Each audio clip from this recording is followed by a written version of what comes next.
Well, we definitely wanted to go ahead and start off introductions. So first and foremost, I am Stacy Paoa. I'm the regional manager in the Northwest and president of Women at Lucid here at Lucid Motors. I also am new to the automotive industry. I just joined about a year ago after spending 19 years in beauty. So definitely interested to have folks from all over different sectors interested to hear about automotive and what makes this industry unique. So before we did get started, I wanted to have a quick few announcements shared. So this session will be recorded and shared via email with all registrants. During the discussion, we would love to hear from you. So we hope that you use the stage chat on the right to send messages, comments, questions, and I will definitely try to get to all of those comments or questions. And now, without further ado, I am excited to kick off today's event. So gear up for a successful automotive career with the advice sponsored by Lucid Motors. For those of you who don't know, Fairy Godboss is the largest career community for women. Millions of women visit Fairy Godboss for career connections, jobs, community advice, and hard to find intel about how companies treat women and virtual events just like this. So we're thrilled to be joined by 3 leaders today at Lucid Motors. So first we have Jay Shree. If you want to just wave, and we'll do intros in just a moment. Rachel and Carolyn. So Jay Shree, go ahead and introduce yourself and tell us about your role at Lucid Motors. Thanks, Stacy. Hey, everyone. I'm Jayashree Atma. I'm Director of Engineering at Lucid Motors. I joined around 2 years ago, and I don't have past experience of automobile industry either. But I've been doing development or software development for last almost 30 years. And I've been in various companies. So I'm very excited about being here as part of this panel and looking forward to hear your questions and answer them. Thank you. Great. Thank you, Jay Shree. And how about Rachel? Tell us about yourself and your role here. Sure, yeah. I'm Rachel Real. I'm a senior engineer. Yeah, I'm really excited to be here. Thanks. Great. Thank you, Rachel. And how about Carolyn? Tell us about yourself and your role. Hi, I'm Carolyn. I started as an intern here at Lucid Motors on the supplier quality side for interiors, and then I switched over as an associate engineering for testing on the high voltage area. So I basically test on all the high voltage components, such as like bus bars and mainly the battery, so cell, module, and battery level.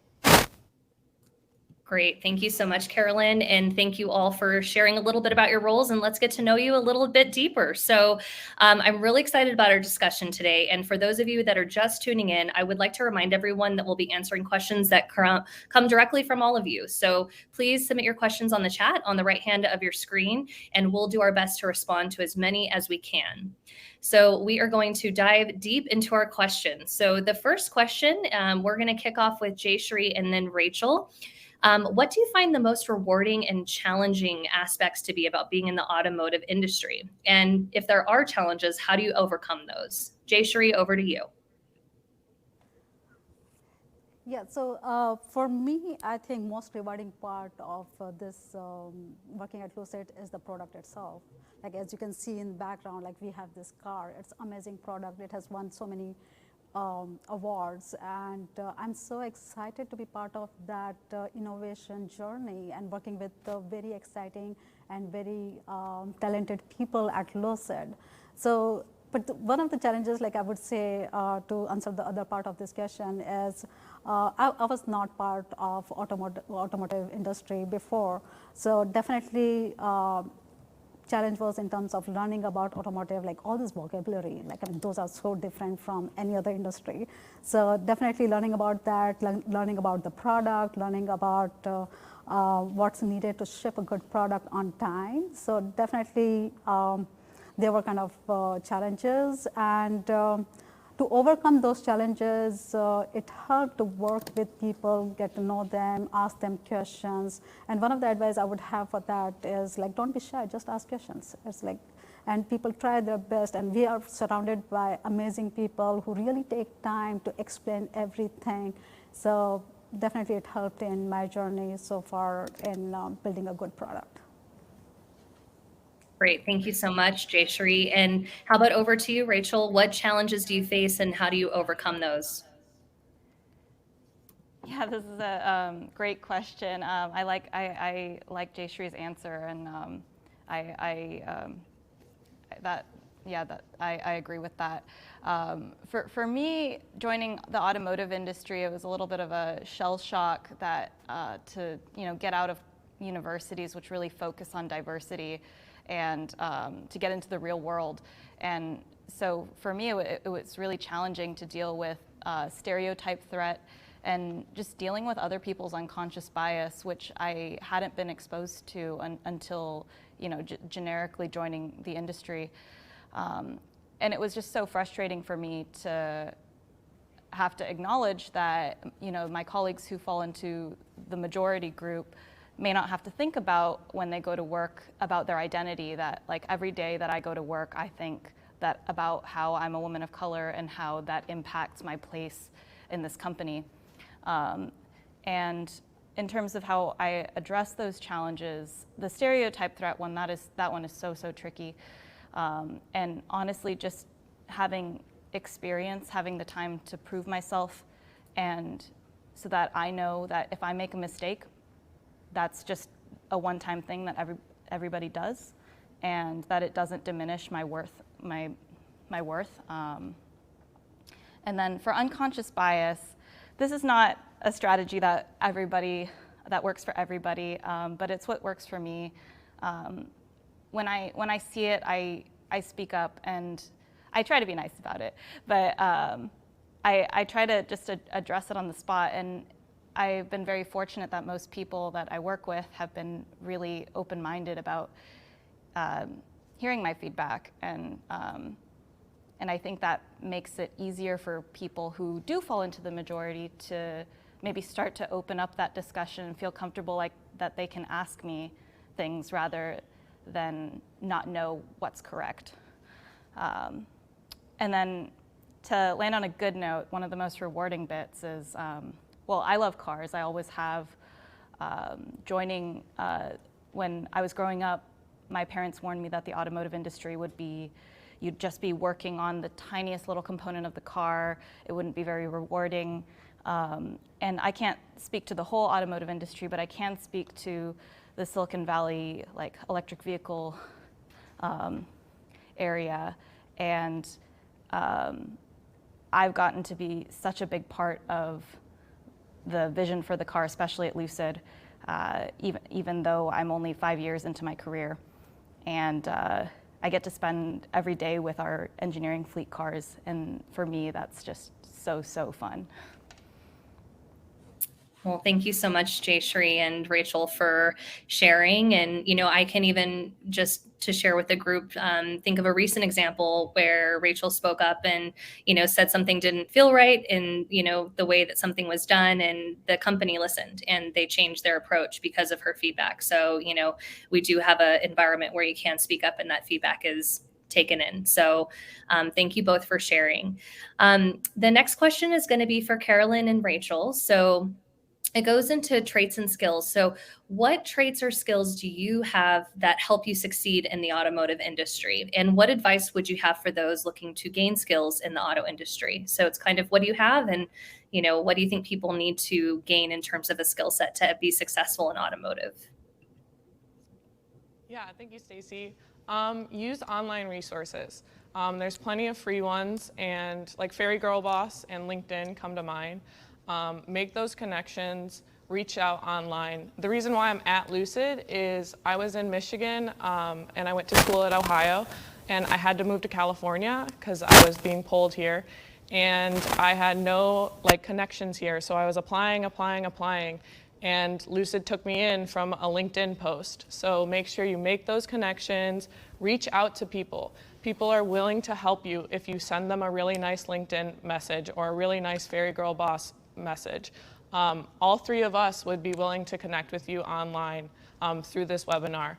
It's a really helpful resource.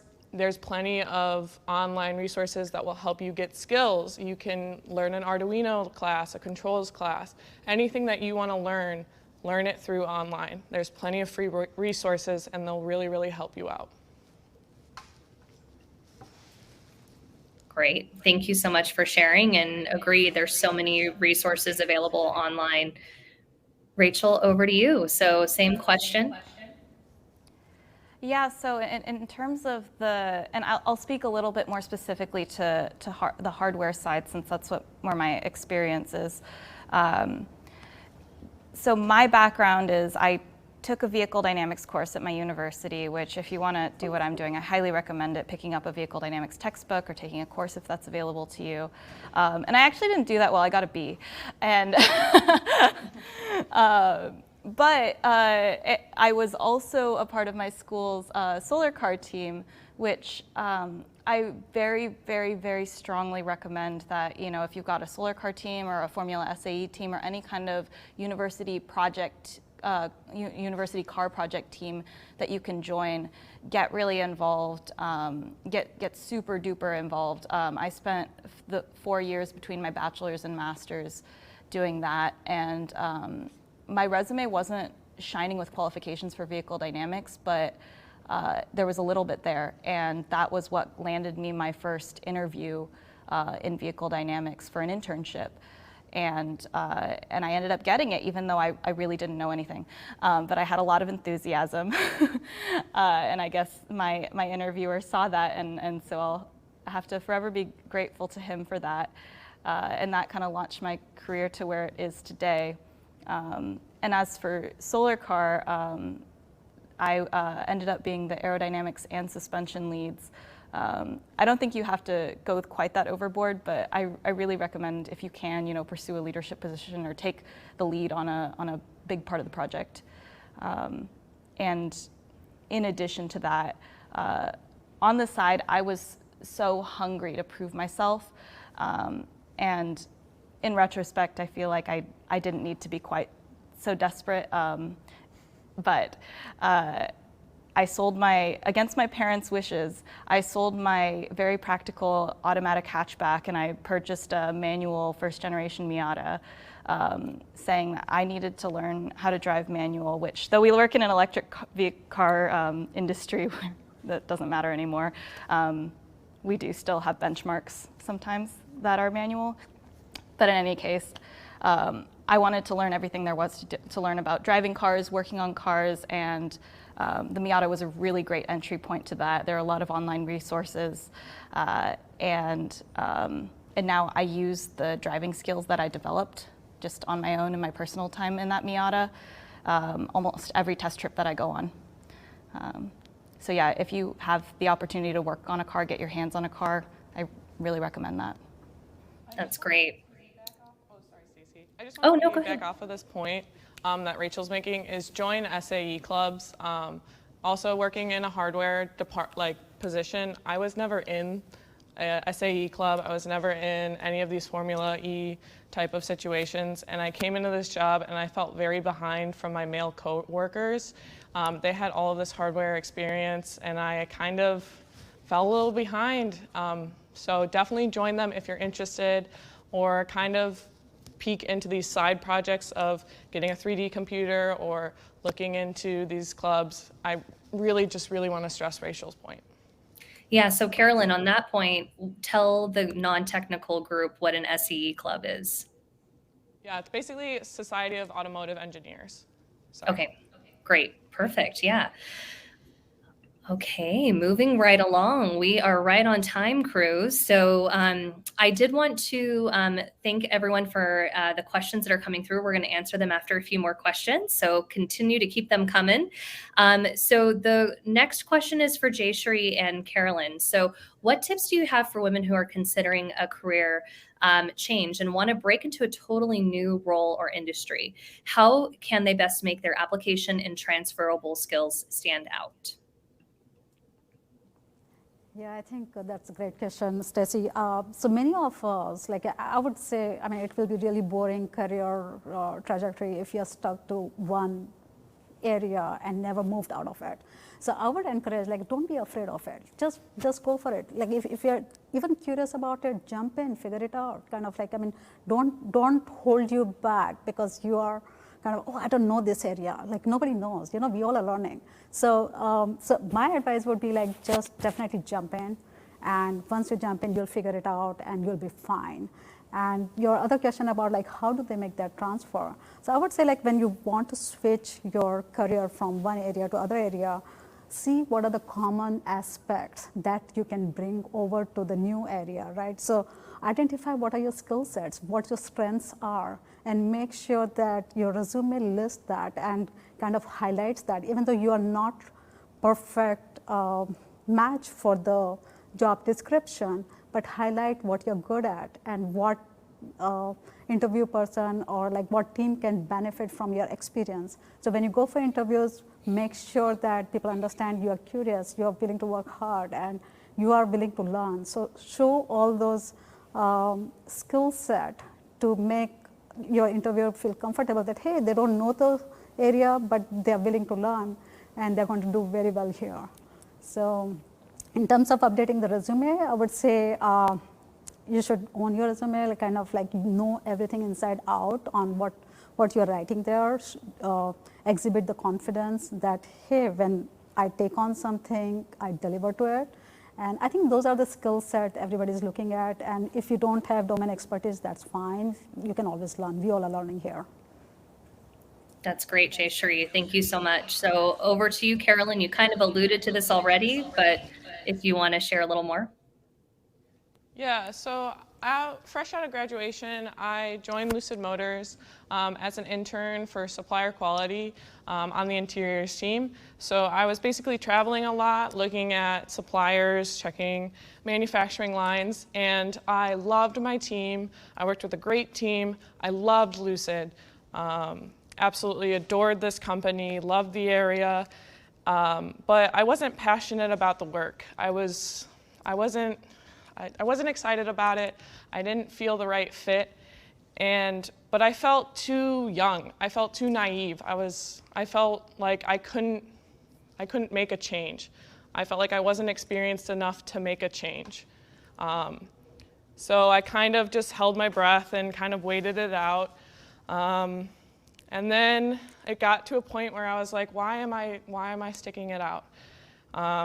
Just making these excuses for myself that I'm too young to make a change. And so I kind of talked to my manager, and he was really supportive, and that gave me the push to convert teams.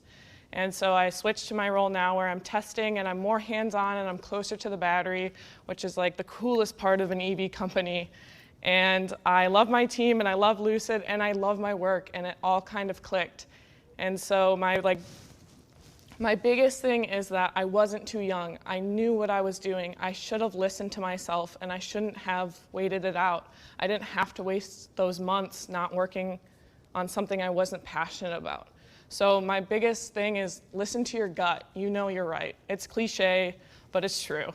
And I should have listened to myself a lot sooner. And the right people will push you in the right direction. I'm very thankful for my manager on my internship, and I'm very thankful that Lucid was able to push me in the right direction. And then for resume building and for application building, just be really proactive. When I was converting teams, I was talking to people in those teams. I was reaching out, making connections in other teams, learning about that role, and then I was getting my resume to other people. I was making sure that as many people saw my resume as possible. I was making sure it was edited. I was making sure that there was no spelling errors. The grammar kind of kills a resume. We're engineers, at least the three of us are, and so we're not really good at English, sorry. So make sure people see your resume, make sure it's proofread, the basic English skills. Love that. Okay, great. Yeah. So just to summarize, it sounds like it's personal branding and, making sure that you're crossing your T's, dotting your I's. It's having that confidence. And it's also being able to ask for what you need. I think that so many times as women, we don't ask for what we need, and it's giving yourself permission to say, you know what, if I don't ask, who else is going to ask on my behalf? So definitely putting yourself out there. Thank you both. So just more of a quick question for Jayshree and Carolyn. What's the most memorable piece of career advice that you've received? So I think in my long life, I think one thing I do remember that I do have many mentors, and I do believe in mentors. All of us should have mentor. Like at any stage, we do need to keep learning, and we do need advice. And there'll be many times you'll be in situation where you don't know what to do next, and it's kind of you need help, and you need to be transparent with your mentor, like on what situation you are in and what you are going through, so that they can advise you the right thing. And I do that a lot with my mentors, and I think I'm really lucky to have a lot of mentors throughout my career. So one advice that sticks to me, and recently one of my close friend and my mentor, she gave me that advice, is to own your narrative. So that was very interesting, because I always felt that I'm doing great work. Everybody should know. It's like results are displaying, like in software industry, you have all type of statistics that displays what you're doing. But somehow, interestingly, people don't know. And if you don't own your narrative, somebody else will present you. And oftentimes, they'll present it in their interest, and maybe they mislead, or maybe they don't understand your area good enough to present it right. So I think one of the best advice I received is own your narrative. And even though whatever you do, like small or big, don't assume that people know. Like you have to go out there and let them know that this is what you're working on, how things are going, and these are the challenges you are facing, and these are the places where you are successful. So own your narrative. Love that. That's such good advice. So Carolyn, same question. What is the best advice, the most memorable piece that you've received?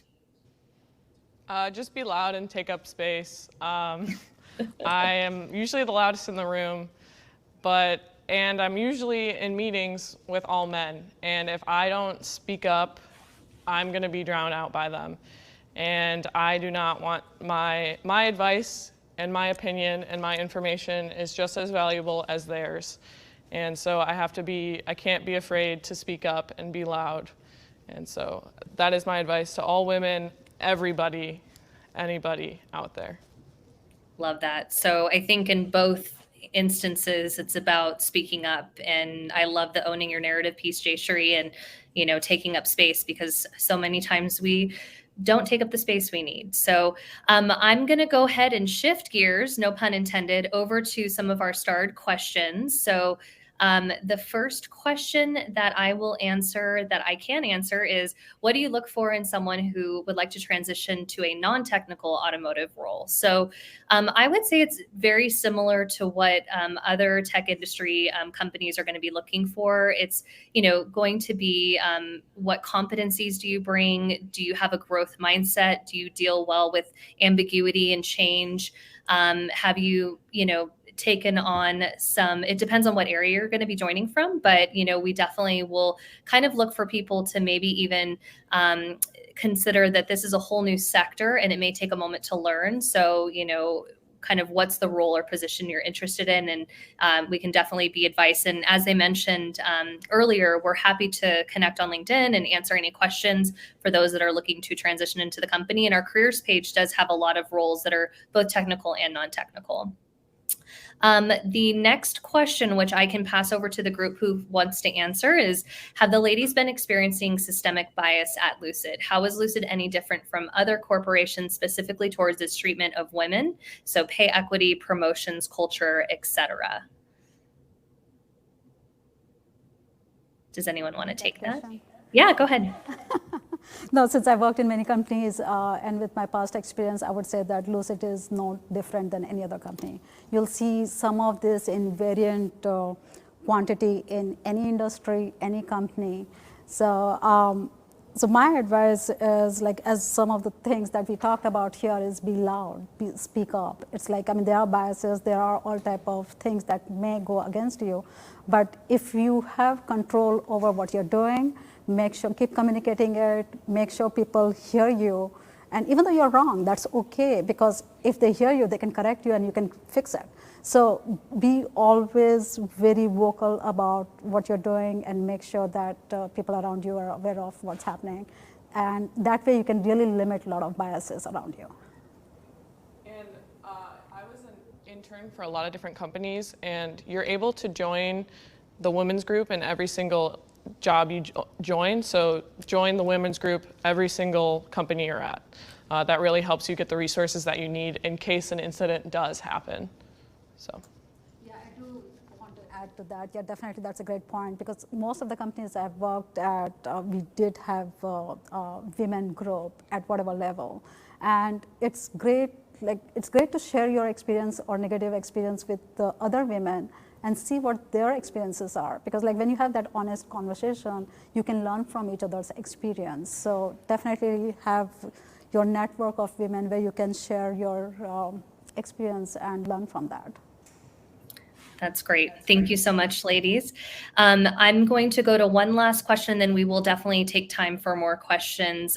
Does Lucid have a mentoring group for women? So funny enough, we are actually in the process of piloting our first mentorship group. And hopefully this will be something very successful, which we will make sure it is. The women at Lucid will.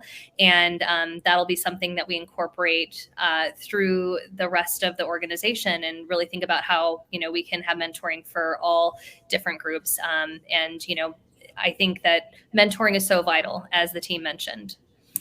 Okay, well, now I'm going to go through a few more questions. This is for Rachel and Jay Shree. So do you have any recommendations on how people can prepare for technical interviews in auto specifically? Yeah, so I love this question. I'm terrible at technical interviews. I get, no matter how much I tell myself, don't be nervous, you don't care about this job interview, it doesn't matter, you're still smart, I'll go into the interview super calm and then immediately start freezing and being completely nervous. So with that as an intro, I think that what I see, as now that I'm actually on the interviewing side of things, now that I've been here long enough, especially in new grads, what I see them struggling with the most is just the connection between the engineering fundamentals that usually they do know pretty well, that are pretty fresh in their minds, and applying those fundamentals to a system that may on the outside seem very complex, like a car. And so going back to Formula SAE, solar car, eco car, whatever it may be, a car project experience, having really deep diving into one of those projects can help to demystify the fundamentals to applications side of things, and then also use technical interviews as a learning experience. When I went through them and I got questions wrong, which I did all the time, I was always so ashamed that I'd gotten them wrong, that I didn't already know the answer, that I just wanted to repress the whole experience. And but now that I'm on the interviewing side and I have the space to think about things while I'm not under that pressure, I started to ask myself, oh, I don't think I actually know the answer to this question that I've been asking as deeply as I want to. And I gave myself the permission to start asking for help, and asking my colleagues about things. And just in the past year alone, I've learned so much. And so I think my advice would be to start that process earlier than I did, and to not be ashamed of getting the question wrong. You don't know the answer because you haven't heard the question before, you haven't thought it out before, so obviously why would you be able to work it out under a high pressure environment? That's really not everyone's thing. Yeah, that would be my advice. Great, thank you so much, Rachel. And Jay Shree, over to you. How do you prepare for interviews? How do you advise people prepare for auto industry interviews? Yeah, so that's a great answer, Rachel. And so I've been in software development area for all my career, and I would give you more tips from that perspective. So one of the things I noticed that people write a lot of buzzwords in their resume, and they don't know what they are. So don't do that. If you don't know something, it's okay. If you know one thing, that's okay, but you need to know that thing. So don't write impressive resume, which is not going to get you anywhere. In fact, it will create more negative opinion about you that you don't know this, that, versus writing one thing, knowing it well, presenting it well, so that people know that, hey, she knows this and she knows inside out this. So that's pretty important. Other thing is many people get nervous during interview. I've seen many people getting nervous, and I try to make it very comfortable and friendly. But it is scary experience, like especially if you're first time interviewing, it is scary. So I would say practice. Like, I mean, there's so many YouTubes and all type of information on internet. Use that to your advantage. Work with your friends. Ask them to have them ask you questions and answer those questions to kind of build that confidence, and you can be in that interview presenting yourself correctly. And the other thing is learn about the product and the company's vision, and share your passion, like why you want to be there, why are you even talking to this team, and share what brings you here and how you can contribute. So those are the things really needed and I think expected during interview. And one of the things that I would say for software development interviews, many teams ask for coding. So you should know your coding. You should be practicing it to make sure that you are able to code. And one thing I want to say, when you code, it doesn't need to be perfectly working code. So many times when interviewers ask questions, they want to understand your thought process. So don't be afraid if your code is not perfect and things are not going the way you want, but make sure that interviewer understands your thought process in terms of why you are designing that piece of code certain way versus something else, and have a conversation during interviews. Like if you don't understand something, ask them question, ask them to kind of lead you towards the right answer. So I would say these are some tips I think that would really help in interviews. Thank you both so much. So one more question around the field in the industry. So, kind of going back, when you were either a young child or in college, what made you decide to join your field, and what made you join Lucid Motors? So this is for Carolyn and then Rachel. Yeah, I think one number really did it for me for Lucid, and that was 520 miles. The range of the Lucid behind us, the beautiful car. Lucid really mixes two fields I'm really passionate about. Automotive. I grew up in Michigan, so I've always been around automotive industry, like the big three. And then I'm really passionate about the ecosystem, and we need to really protect our Earth, and Lucid does that. And then too, the automotive's been around for hundreds of years, and so, but the EV industry is brand new. So it's really, really cool to be in this kind of sprint to try to get this new technology out there, to try to be on top, and I think Lucid's there, and I think it's gonna stay there. And so I feel like every battery that I'm testing, every component that I'm working with, it's just really cool to be a part of that and impact such a big industry, and it's just really, really fun to be a part of. Great, thank you so much, Carolyn. Yeah, so for me, why I got into this industry in general, I sort of just fell into vehicle dynamics. I mean, I knew from my course that it was something really cool, but I think I never would have placed myself in it or really had the confidence to if a recruiter hadn't kind of just set up the interview for me. And at that point, then I got really hungry, and I was like, I want to be in this field. And I got a taste of that, and then for Lucid Motors in particular, we have a lot of really, really great entry level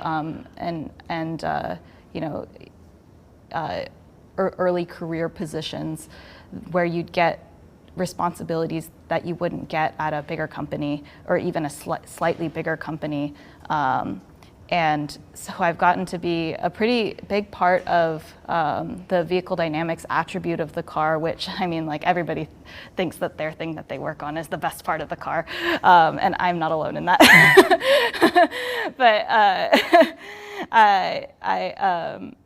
But it's just so gratifying to drive the cars and to be able to voice my opinion, like, okay, we're making this luxury product. This is what I think that means for the vehicle dynamics attribute in particular, and my voice gets to be heard. Yeah, especially for newbies to the industry, I think Lucid's a great place to be. Great, thank you both so much. Okay, last question before we kind of shift gears a little bit. So this is for Jayshree and Rachel. How have you found your own passion, purpose, and voice at work? All right. So my whole career, I have built many products, and I've worked at companies. Many people know, like, I mean, I've worked at Apple, LG, Palm for a long time. So all these consumer products, like, I mean, it's amazing when you're working on something and you see your product, like, with the highest innovative technology, even your grandmother can use it. And I think that's kind of like, I mean, having that simplicity in your product so that consumer, anybody at any level can use it is amazing. So I'm passionate about building a great product, and my mission in life is kind of like definitely to make sure that these products are simple. Like, I mean, it should not be something complicated that, oh, you need to be kind of PhD to even use that. So I get more motivated towards building a simple product and making sure it's a good quality product. So with that, like, I mean, I've been at Lucid, I'm leading software development for infotainment. And one of the goals there we have is to make sure that infotainment is easy to understand, easy to use, and we spend a lot of time on that, making sure the quality is great and the way we want it. So with that, I think voice at work is more of, like, when you come from different industry, you're struggling to build your space in a new environment. So for that, my advice would be, like, work hard, learn a lot, because you have everything else. Like, you came with so much experience. Like, if you are an experienced person, or even if you're coming from college, you have all the tools necessary to build a successful product. So it's just that new environment, learn more about what's new and work very hard to prove yourself, and you'll have voice at work. Great, Yeah, thank you, Jayshree. Yeah, so for me, finding passion, purpose, voice, a lot of it was to do with, allowing myself to be myself at work. And I think, people have different levels of comfort of, like, how much of themselves they want to bring to work. But for me, my passion is my personality. I'm silly and I'm loud. And I thought those things weren't things that I should be bringing to work. I like to joke around a lot, and that seemed like a big distraction. But it turned out that as I had some mentors who were also silly and loud, but also really respected and got the job done. And so I had them to look up to, even if I didn't have anyone who really looked like me. And that was kind of an ongoing source of, I think, when you go to work and you don't have a mentor who looks like you, it can be challenging for the little things, like, what does a successful person wear as a woman? Like, the same clothes don't look the same on me as they do on a man. So when I had that mentor, it really opened my eyes, and I decided, maybe the person that I am isn't the most serious business professional person, but this is how I'm going to get the job done. And I feel very proud I mean, maybe it's too boastful to say that I'm the life of the party at my team, but I'd like to think that I bring some fun to our everyday work, and at the same time, just allowing myself to bring my natural energy to work also gave me permission to ask questions and not be ashamed that I didn't already know the answer, to ask for what I wanted to work on.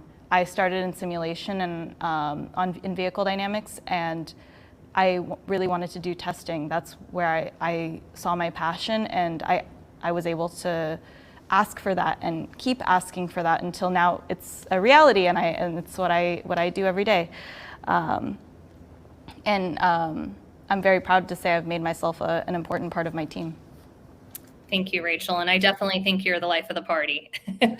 So next question here. We're moving into fairy god boss tradition. So asking the panelists, and I'll answer as well, what we've observed is that women do not feel comfortable enough about bragging or taking ownership of all the amazing things that they achieve. So if we could all just share an accomplishment, personal or professional, that they're most proud of, and I'll kick us off really quick. So while I was in Australia, I was running retail and operations for Sephora for Australia, New Zealand, and I decided to do my MBA. Prior to my MBA, I did not get my bachelor's, and I really wanted to accomplish that and say that I did it.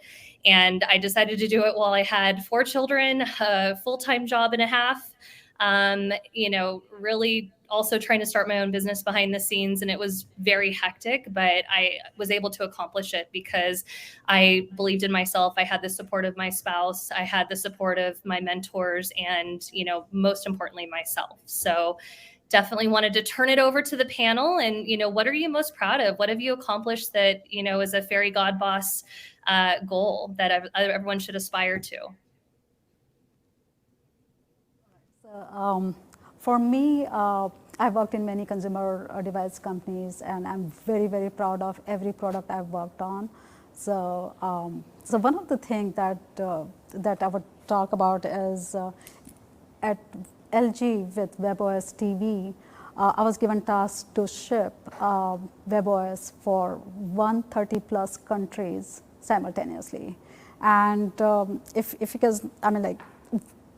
shipping new product in US itself is a challenge. Like when you multiply it with all these different regions, it becomes complete nightmare if you don't kind of do it systematically by each kind of like listing out everything, checking every day on what's going on and where things are and all those things. So, so one thing I'm very, very proud of is I was able to successfully release in 130 plus countries simultaneously. And I use LG WebOS TV myself at home, and I feel so proud of it every day. It's like, that's my keyboard that we worked on, it's like with all these different languages in there. So those are the things. Like I feel very proud of Lucid Car. Like we have spent day and night and weekends on working on so many features, like shipping it on time and all those things. I'm very, very proud of that. We have amazing team and we have amazing technology. And putting all this together, being part of it is really, really fun for me, and I'm very passionate about that. On personal side, I work on, I enjoy painting. I enjoy creative side. I mean, I love cooking. I love to eat. I have also done marathons. So, I mean, I like this balance of technology and creativity. And at home, I'm a creative person. At work, I'm a technologist. So. Love that, Jayshree. Thank you. I didn't know all those hidden talents. We'll have to have a cooking class. So one professional achievement for me that I'm really proud of is I think I've grown a lot in the last year in my career. Just a year ago, I remember my boss mentioning kind of casually, because he's not the kind of person to be like, this is your job. He threw it out there as like something that I could take on, that I could lead the development for one of the upcoming Air variants. And at the time, I remember being like, okay, yeah, sure. And no action was taken that day, but, and I was so afraid because a lot of my job is connecting objective and subjective metrics. So, being able to have the technical side of like these are the things, knobs that we tune to, like from a high level standpoint, then to change the customer's subjective experience of the car, and to be able to drive cars at the limit. These are expensive engineering fleet cars, and keep them safe while still evaluating. that was terrifying to me at the time. I mean, I'd had some experience with it, but it seemed like a big hurdle, and it definitely was a learning curve. But 1 year later, I did actually lead the development for that variant, and it's basically done now, and I'm really proud of it, and it seems like not so hard to do it again now. On the personal side, while everything crazy is going on at work, I agree with Jayshree. It's really important to me as well to have the creative side. I think many women are multifaceted people, and I like to share that part about myself in case it helps others know that you don't have to be one thing. You can be many things. Like I'm the gearhead, but I also am a huge fantasy book reader, and not George R.R. Martin. I like the girly stuff, and so I over the past year I also finished the second draft of a book that I'm working on. Wow, love it. Sorry, I hear my echo. Carolyn, same question, over to you. Yeah, personally, I brag about this often, so I make it everybody's problem, is I was a Division I athlete in college. I swam at Ohio University, go Bobcats. And so I managed 20 hours of practice on top of getting a mechanical engineering degree, on top of being a part of a professional engineering fraternity. So I am very proud of that. I brag about it a lot. And then now I do CrossFit, and I make that also everybody's problem. So, so I'm very active, and I just do that a lot. So, and now I'm doing a triathlon, so that can be another problem. I make everybody's thing. So. Well done. Okay, we have a marathoner, triathlon, and then Rachel and I will be cheering you on from the sidelines. Perfect. Okay, well, we are going to take a few questions from the audience. So let me go over here. So in terms, this might be a good question for any one of our panelists. So what renewable energy commitments and or GHG emissions reduction goals do you request of your suppliers? And do you use or sell RECs to them to achieve these commitments? So essentially, kind of what is our sustainability commitment? I know that we are not there yet on selling back carbon emissions, but I know we're trying to get there. We are trying to do actually, never mind. Yeah, never mind. I don't know how much I can speak on that. But we're not there yet. Obviously, new company, but we are trying to get there. That's all I can say right now. Yeah. One quick note on that as well. I know that everything that we do it through a sustainability lens. So like our leather for the interior of the vehicle is from a carbon neutral manufacturer in Scotland. We don't deforest for any wood components. We plant whatever we take. So I do know that that is threaded throughout our company vision and ethos. So really quick plug for women at Lucid. So when do you anticipate the women mentoring group pilot be implemented, and how does one apply? So we will communicate out on the women's channel when it's going to kick off. And, we appreciate everyone's patience. We want to make sure that it's kind of well thought through before we just jump into it, but we're going to be getting some additional support to get that going. So be careful, all those panelists in there. We may ask you for your support as well. A question over for the group. How is work-life balance at Lucid, and how do you manage that? I can answer that. I think it's really going to depend team to team and like the time of the program, what's going on.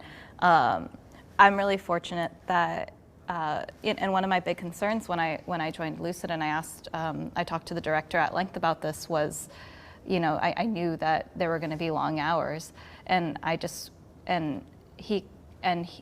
fortunate to be on a team that, allows us to say when we need space to go and do other things, and obviously there are going to be crunch times, but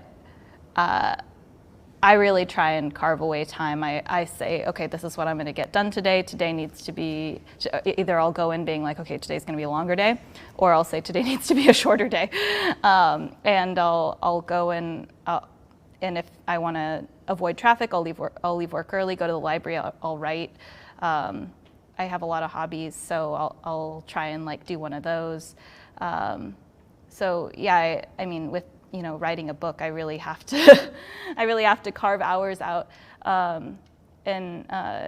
So sometimes I'm on test trips, and that kind of swallows my whole life.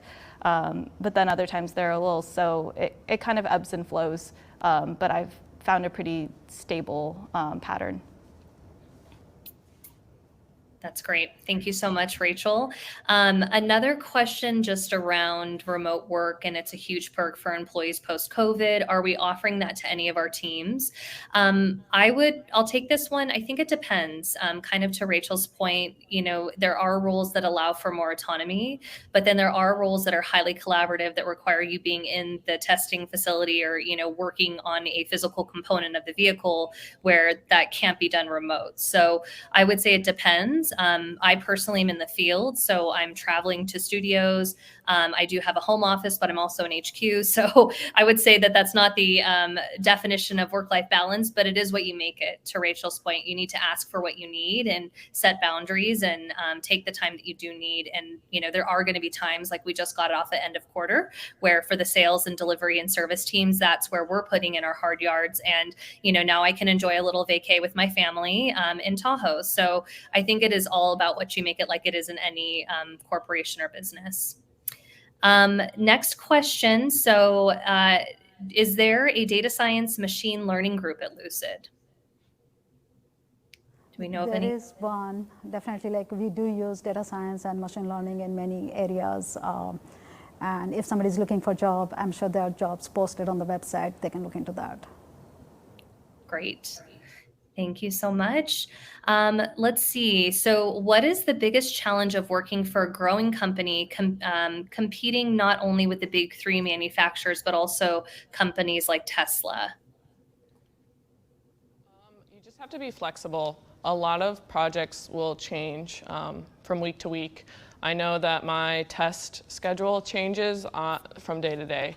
A component will come up and be like, they need this on the line. So we just have to test right away. So be very flexible, be very open, things are gonna change. In standard automotive, with the big three, it's very set standards. We are more of like a startup industry, so we're very flexible, which is really fun because you get that flexibility, you can make changes that you see. But you're going to have to be flexible, you are going to have to be open to change, and your day-to-day will change. So, great. Thank you so much, Carolyn.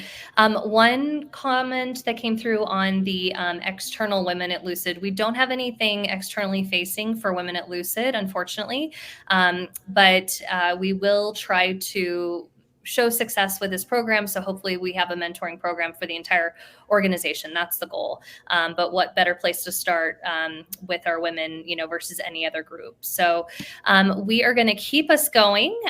So this is our lightning round, and I wanted to kick off with Jay Cherie. What advice would you give your younger self if you could go back in time?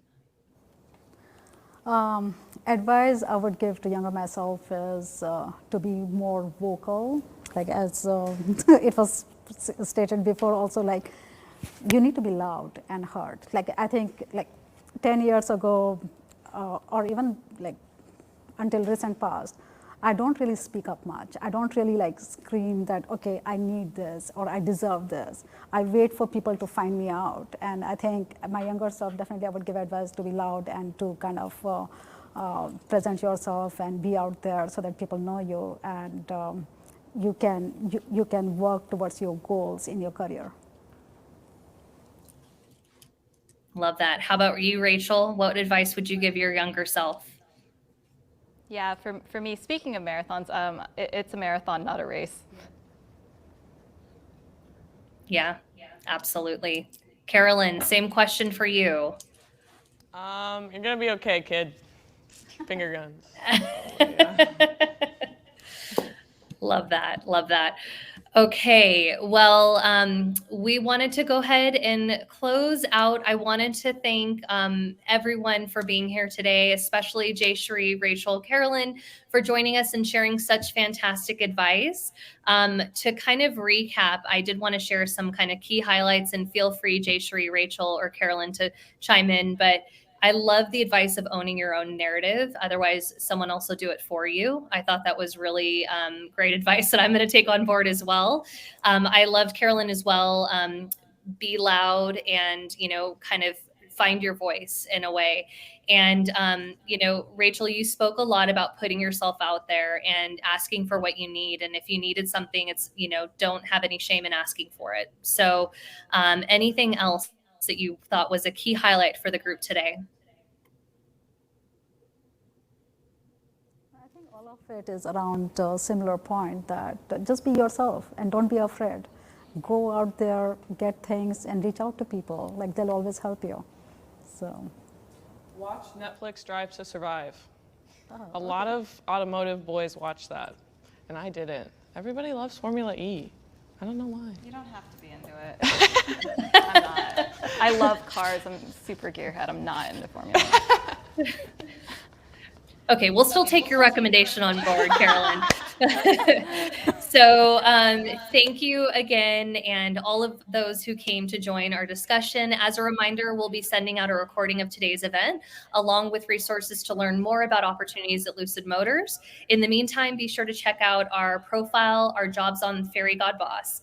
And we'd also love to hear feedback from you on how we can continue to improve our future events. So if you could head over to the Typeform tab on the right-hand side of your screen, share your thoughts on a 1-minute survey. And we appreciate you making time with us today and hearing everything we had to share from Lucid Motors. Take care.